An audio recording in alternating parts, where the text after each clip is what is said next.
வணக்கம், நான் டாக்டர் சுதாகர். இந்த வீடியோவில் ஒரு குழந்தை நார்மலாக எவ்வளோ எடையில பிறப்பாங்க, எவ்வளோ வேகமாக எடை கூடும், எடை கம்மியாக இருக்குன்னு எப்போ நம்ம சொல்லுவோம், இதெல்லாம் தான் நம்ம இந்த வீடியோவில் பார்க்க போகிறோம். வாங்க வீடியோக்குள்ள போகலாம். நம்ம ஊரில் ஒரு 2.5 கிலோக்கு மேலே குழந்தை இருந்தாலே அது போதுமான அளவு தான்.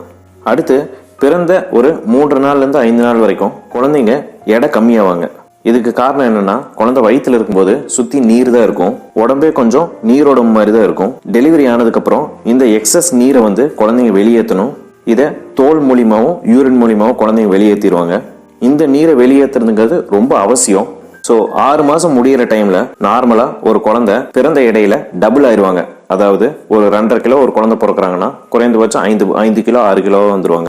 ஸோ குழந்தைங்களோட வெயிட் பத்தி எப்ப நம்ம கவலைப்படணும் அப்படின்னா, குழந்தை இருக்கிற வெயிட்டோட கம்மியானா கண்டிப்பா அப்நார்மல் தான். உதாரணத்துக்கு போன மாசம் பார்த்த வெயிட் 8 கிலோ இருக்கு, இந்த மாசம் பாக்குற வெயிட் 7.5 கிலோ இருக்குன்னா டெஃபினட்டா அப்நார்மல் தான். என்ன காரணம்னு கண்டுபிடிக்கணும்.